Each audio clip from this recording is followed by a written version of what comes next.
Bismillahirrahmanirrahim.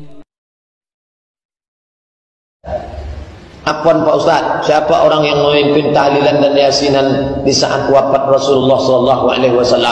Dan siapa juga orang yang memimpin tahlilan yasinan? Imam Syafi'i. Karena kita bermazhab Syafi'i. Dia mau menjebak saya dengan pertanyaan ini. Kalau mau debat, duduk sama saya. Jangan tanya-tanya saya.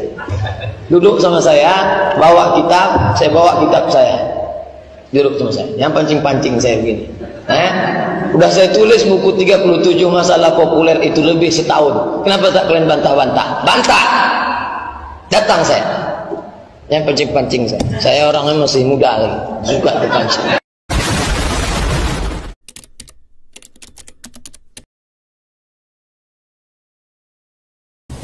Yang mungkin bisa kita sampaikan bahwasanya hukum tahlilan berputar di kalangan para ulama Syafi'i. Ada yang mengatakan makruh, ada yang mengatakan haram, ada yang mengatakan muhdats, ya.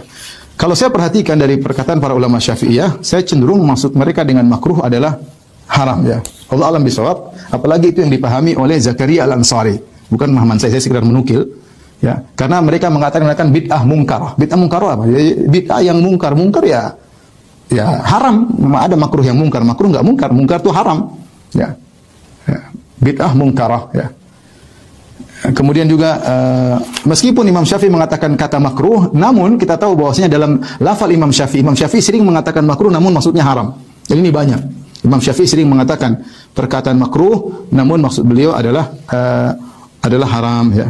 Dan saya nukilkan juga dalam buku saya, nukilan dari Imam Syafi'i, beliau mengatakan makruh padahal itu hukumnya haram, ya. Hukumnya haram. Ya, karena makruh bisa jadi makruh tanzih, yaitu dibenci, tapi makruh ada makruh tahrim. Makruh bisa artinya haram, ya. Contoh di sini Imam Syafi'i mengatakan, saya nukilkan sebagiannya. Contoh Imam Syafi'i mengatakan, fa kullu man halafa bi ghairillahi karihtu lahu. Semua orang yang bersumpah dengan nama selain Allah aku makruhkan. Apa makruhnya? Haram, ya. Bersumpah dengan nama selain Allah syirik. Gimana syirik makruh? Tapi itu istilah ulama mutaqaddimin dahulu. Mereka terkadang ini juga berlaku pada Imam Ahmad. Imam Ahmad sering mengatakan makruh, ternyata hukumnya haram. Tetapi mereka terkadang mungkin karena tawadhu atau kehati-hatian mereka mengatakan makruh. Karena haram itu kayaknya berat, tapi intinya maksud mereka haram. Cuma mereka memilih lafal yang menurut mereka lebih sopan atau lebih apa, ya. Kata Imam Syafi'i, semua yang bersumpah dengan nama selain Allah aku benci akan hal tersebut. Maksudnya apa? Karihtulah, maksudnya haram karena bersumpah dengan selain Allah adalah syirik, ya. Kemudian juga misalnya wa akrahun niyah 'alal mayyit ba'da mauti. Aku benci meratap kepada mayat setelah mayat meninggal dunia, setelah dikubur. Baik, niyah hukumnya apa? Dosa besar, bukan cuma makruh. Dosa besar, tapi Imam Syafi'i menggunakan kata makruh, ya. Kemudian juga Imam Syafi'i mengatakan wa akrahu lil muslim an ya'mala bina'an aw najaratan aw ghairahu fi kana'isihim allati li salawatihim. Aku tidak suka, aku makruhkan seorang muslim bikin bangunan untuk gereja, ya, yang mereka gunakan untuk ibadah mereka di situ. Yang jelas ini maksudnya hukumnya haram karena membantu melariskan acara kesyirikan, ya.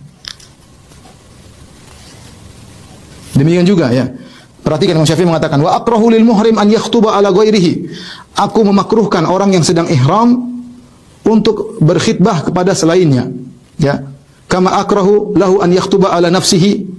Dan aku juga memandang makruh orang yang sedang ihram kemudian berkhitbah untuk dirinya, bukan yang pertama untuk orang lain dan berkhitbah untuk dirinya. Tapi kata Imam Syafi'i perkataan, wala tufsidu ma'siyatuhu bil khitbati in kahal halal. Tetapi maksiatnya tersebut, ya, dengan melakukan khitbah. Perhatikan Imam Syafi'i mengatakan seorang muhrim yang melakukan khitbah itu maksiat, tetapi dia mengatakan makruh. Berarti ini kita pahami makruh tersebut hukumnya haram. Makanya Imam Syafi'i mengatakan maksiat. Karena kalau melakukan makruh tidak dikatakan maksiat, ya.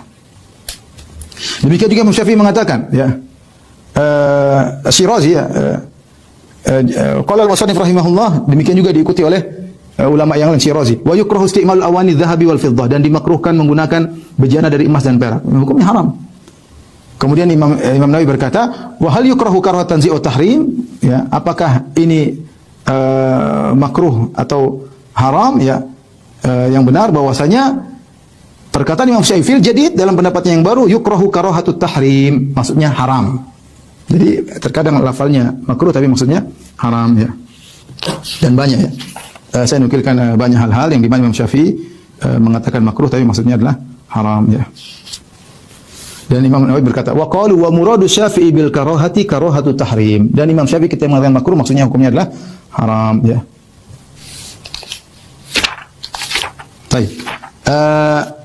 Saya bacakan perkataan Syekh Zakaria Al-Ansari, ya, ulama mazhab Syafi'i, ya, dalam kitabnya Asnal Matalib. Ya.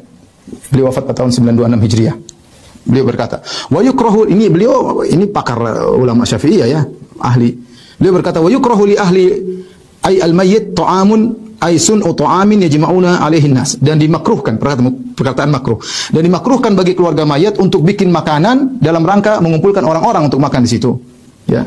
Kemudian beliau berkata, dilanjutkan wastadalla lahu atau wastudilla lahu fil majmu' biqauli Jarir bin Abdullah. Dalilnya adalah perkataan Jarir bin Abdullah, kunna na'udul ijtima' ila ahli al-mayyit wa sun'uhum at-ta'ama ba'da dafni minan niyah. Kami para sahabat dahulu memandang kumpul-kumpul di rumah keluarga mayat, kemudian mereka bikin makanan setelah dikuburkan mayat adalah niyah, dosa besar, bentuk meratap, ya. Kemudian berkata setelah itu, wa hadza dhahirun fit tahrim. Perhatikan. Kata Zakaria Al-Ansari, dan ini zahirnya adalah haram.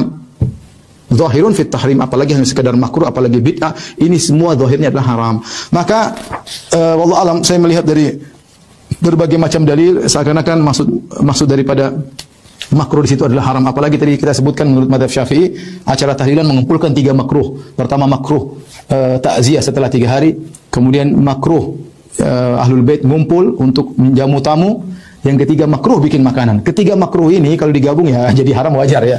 Jadi haram wajar, maka sebagaimana dipahami oleh Syekh Zakaria Al-Ansari rahimahullahu taala, ya.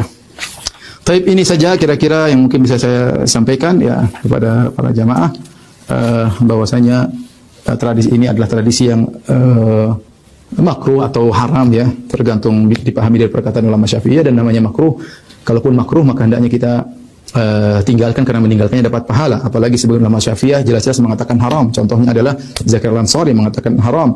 Contohnya Ahmad Zaini Dahlan mengatakan bid'ah mungkarah, bid'ah yang mungkar itu berarti haram. Bahkan orang yang melarangnya dapat pahala. Bahkan penguasa kalau melarangnya secara total dapat pahala. Karena hal ini bertentangan dengan sunnah, ya. Ada bid'ah yang tidak bertentangan dengan sunnah, bid'ah, tapi ini bid'ah bertentangan dengan sunnah. Sunnahnya kita kasih makanan sama orang, ya, malah disuruh bikin keluarga mayat, harusnya kita kasih makan keluarga mayat, justru keluarga mayat disuruh bikin makanan, ya. Ini bertentangan. Maka kita nasihati saudara-saudara kita agar meninggalkan tradisi ini. Apalagi tradisi ini kemudian dianggap wajib, ya, oleh banyak masyarakat, ya, padahal tidak pernah ada dilakukan di zaman Nabi, para sahabat, para tabi'in, para tabi'ut tabi'in.